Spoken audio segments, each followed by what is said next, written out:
El sistema solar, nuestro hogar, inmenso, majestuoso, pacífico.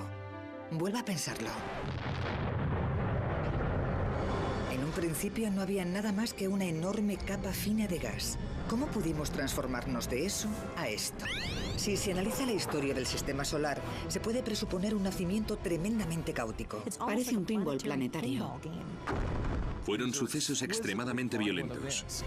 Se trata de una historia de supervivencia impresionante. Es la formación de nuestro sistema solar.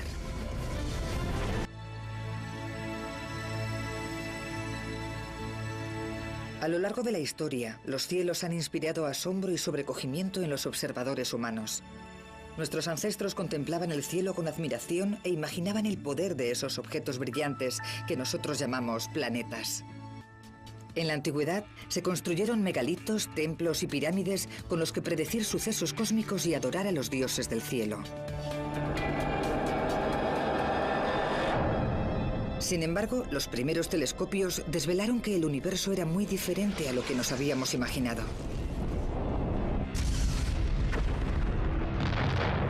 Empezamos a descubrir qué poblaba realmente el exterior.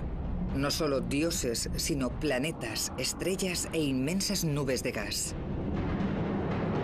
En 1755, Immanuel Kant, científico y filósofo alemán, centró sus estudios en esas inmensas nubes o nebulosas hasta dar con una de las primeras teorías modernas que explican cómo se formó el sistema solar.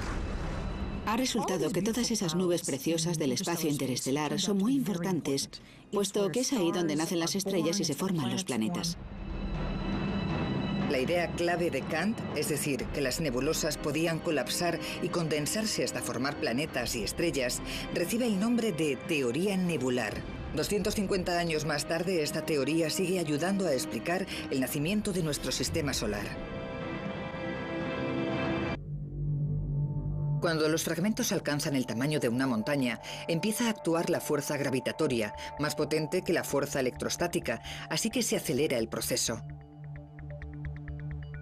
En un periodo de 1 millón de años, esos fragmentos pueden convertirse en planetesimales, o partes de planetas, que con el tiempo formarán un planeta entero. La gravedad mantiene a los planetas en sus órbitas alrededor del Sol. De siempre se entendía que se trataba de una misteriosa fuerza, pero desde Einstein los científicos tienen un concepto diferente de la gravedad. La gravedad ejerce la misma fuerza en todas direcciones y su efecto es siempre atraer la materia hacia el centro del cuerpo.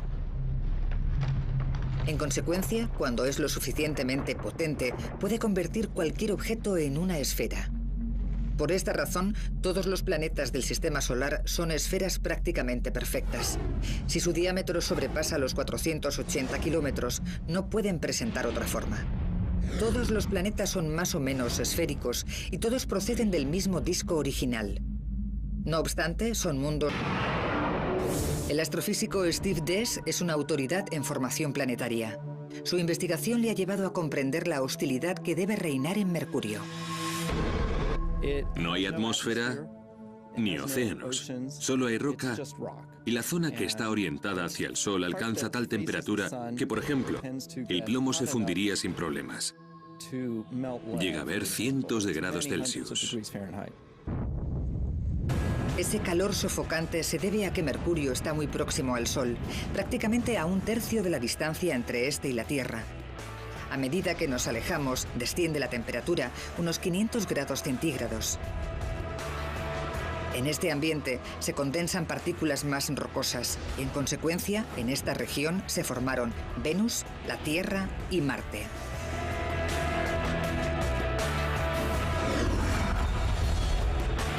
Puesto que la órbita de Venus se encuentra a unos 48 millones de kilómetros de la de Mercurio, podríamos esperar que fuera un lugar más habitable. Venus es posiblemente el lugar del sistema solar que más se acerca a nuestro concepto de infierno. La presión es tremenda, la temperatura es muy elevada y llueve ácido sulfúrico. A 42 millones de kilómetros de allí se encuentra nuestro planeta Tierra. La Tierra ha recibido el apodo de Ricitos de Oro. No es muy cálida ni muy fría. Su órbita se halla a la distancia correcta del Sol y de ese modo puede existir vida. Nuestro planeta cuenta con una capa de ozono protectora que nos salvaguarda de la radiación nociva de los rayos UVA y un campo magnético que repele la radiación cósmica mortal. La Tierra es además el único planeta interno que posee una luna grande. Hoy en día, algunos científicos, como Gary Lofgren, siguen estudiando las muestras que trajeron los astronautas del Apolo hace 30 años.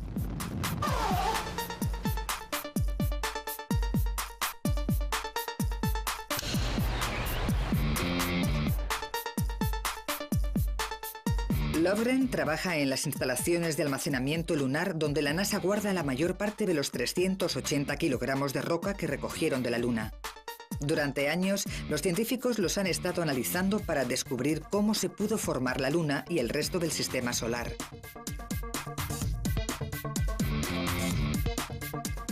Se trata de una fuente inestimable para los geólogos. Y los astronautas del Apolo dieron mucha importancia a recoger el mayor número de muestras posible, incluso desoyendo las órdenes. Neil Armstrong se aseguró personalmente de volver con un montón de rocas. En mi opinión, decidió desobedecer las órdenes, puesto que para llenar una caja de piedras desapareció del objetivo de la cámara, algo que tenía prohibido. Cuando se analizaron estas muestras en el laboratorio, pronto se obtuvo información sorprendente. Rápidamente descubrimos que los elementos químicos presentes en la Luna eran muy diferentes de los de la Tierra y no casaban con los que esperábamos encontrar según nuestras teorías. Resultó que las rocas lunares y por consiguiente la Luna en sí eran más jóvenes de lo que se había pensado. Todas las teorías que habíamos definido se desmoronaron después de estar allí. Tardamos varios años en dar con alguna explicación. Si la teoría nebular estaba en lo cierto, tras la formación del sistema solar interno no podía haber quedado suficiente materia para que surgieran las lunas. Este enigma no se resolvió hasta que, tras décadas de trabajo concienzudo, los científicos hallaron otra hipótesis. En un panorama violento y devastador, la Tierra había tenido que experimentar un choque frontal interplanetario.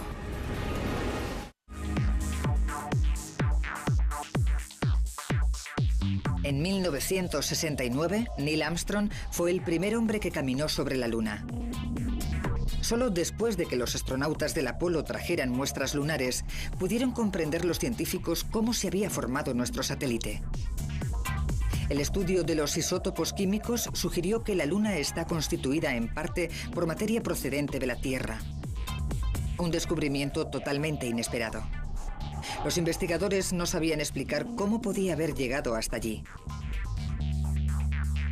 Finalmente se expuso una nueva teoría, una teoría audaz que sugiere que en el sistema solar primigenio no había 8, sino 20 objetos de tamaño planetario en órbita alrededor del Sol. Primigenio. Por entonces, un número infinito de cuerpos giraban en órbitas caóticas. A menudo causaban estragos, pero algunos objetos se transformaron en elementos permanentes de nuestro sistema. Por ejemplo, se cree que los 2 satélites de Marte, Phobos y Deimos, eran asteroides captados por la gravedad de Marte. Estas 2 lunas son relativamente pequeñas. Incluso Phobos, la más grande, no es más que una 10ª parte de la Luna. Aunque Marte en sí mismo mide 1/3 de la Tierra, presenta los rasgos más extraordinarios del sistema solar. Marte es un planeta espectacular, un paraíso para los geólogos. Por ejemplo, se puede encontrar el cañón más grande de todo el sistema solar, el Valles Marineris, que presenta afluentes laterales que eclipsarían el Gran Cañón de la Tierra. Su tamaño es aproximadamente el de Estados Unidos. Además cuenta con el volcán más grande de todo el sistema solar, el Monte Olimpo, que haría parecer pequeño al Everest.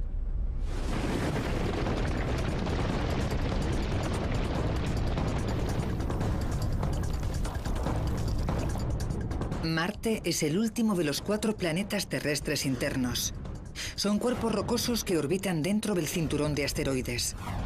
La razón por la que estos planetas no crecieron más solo puede explicarse con una falta de materia. En el sistema solar primigenio no había mucha cantidad de roca y metal.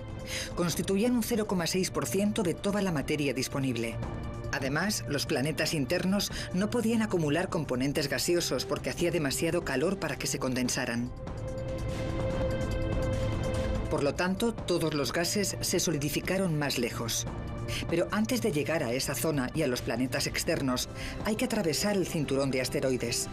La ciencia ficción ha dado la imagen de que es una zona abarrotada y difícil de cruzar. En la actualidad sabemos que en el cinturón hay por lo menos decenas de miles de asteroides que llegan a los 2 kilómetros de diámetro. Sin embargo, sería bastante improbable que una nave pilotada chocara contra uno. De hecho, debemos ser muy meticulosos si queremos que alguna sonda espacial alcance un asteroide, porque la distancia media que existe entre uno y otro puede ser de más de 1,5 millones de kilómetros. Tras atravesar el cinturón de asteroides, nos topamos con una frontera crítica invisible. Recibe el nombre de línea de temperatura crítica. Tras cruzar esta frontera espacial, a unos 450 millones de kilómetros del Sol, nos encontramos con planetas completamente diferentes. En algún lugar del cinturón de asteroides había una línea de temperatura crítica a partir de la cual hacía el frío suficiente para que se condensara el agua. Esta transición fue gradual, pero muy importante. Más allá de esta línea, los llamados planetas externos fueron tomando forma. Son mundos muy diferentes comparados con los planetas internos, y esto se debe al tipo de sustancia que se condensa en esta zona más fría. A una temperatura de menos de 37 grados Celsius, los compuestos de hidrógeno, como el agua, el metano y el amoníaco, son capaces de condensarse, y en el sistema solar primigenio había billones de esos elementos. Sin embargo, los planetas externos debieron alcanzar una masa 10 veces superior a la de la Tierra para empezar a crecer. Esa cantidad de masa es la que les proporciona la fuerza gravitatoria necesaria para atraer a billones de toneladas de gas. Como una bola de nieve. Cuanto más grande eran los planetas, mayor cantidad de gas atraían. Debió de ser una carrera contrarreloj para ver cuál de los dos núcleos crecía más deprisa, teniendo en cuenta que el disco de gas que los rodeaba era limitado. Dio la casualidad de que Júpiter y Saturno estaban en el lugar adecuado. Rápidamente se convirtieron en superplanetas gigantes. Y puesto que en la actualidad están formados por un 90% de gas, también se les conoce como los gigantes gaseosos. El más grande es sin duda Júpiter. Este planeta gigantesco posee una masa que es 300 veces superior a la de la Tierra, mientras que su volumen es 1000 veces más grande. Según Hal Levison, tenemos suerte de que Júpiter sea tan inmenso, ya que la gravedad de este planeta es tan poderosa que a menudo desvía la trayectoria de algunos cometas que, de otro modo, penetrarían en el sistema solar interno. De hecho, Júpiter es el hermano mayor que nos protege del medio hostil que existe más allá de su órbita. Y en particular, nos salvaguarda de esos pequeños cometas helados que podrían chocar contra nosotros. Sin embargo, Júpiter los desvía al exterior del sistema solar. Saturno es el segundo planeta más grande del sistema solar. Y resulta que tenemos suerte de que no creciera más. Es una idea que asusta. La gravedad de un Saturno más grande junto a la de Júpiter habría atraído y devastado a los planetas más pequeños. Por suerte, Saturno no tomó esa senda destructora y en su lugar se convirtió en una de las bellezas del sistema solar. Siempre que muestro los planetas con el telescopio, dejo Saturno para el final. Es bonito, una preciosidad. Esa hermosura se debe en buena parte a sus grandes anillos. Los anillos están compuestos por miles de millones de fragmentos que crecen y se desintegran continuamente debido a las fuerzas gravitatorias opuestas de Saturno y sus lunas.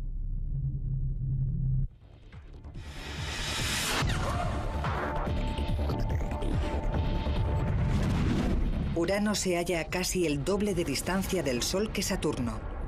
Tanto este planeta como Neptuno son mundos helados con mucho menos gas que los gigantes gaseosos. En cierto sentido, llegaron al banquete demasiado tarde.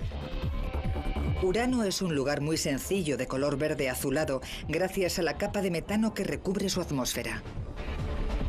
Debido a esa lejanía, no se convirtió en un gigante de gas, sino en uno de hielo. La temperatura media alcanza los 200 grados bajo cero. Desde que Plutón se ha visto degradado a la categoría de planeta enano, Neptuno, de color azul, es actualmente el último planeta. Hasta hace poco se pensaba que estos cuerpos marcaban el final del sistema solar. Nuestro concepto del sistema solar cambió drásticamente en 1992 cuando se descubrió una estructura que llamamos el cinturón de Kuiper.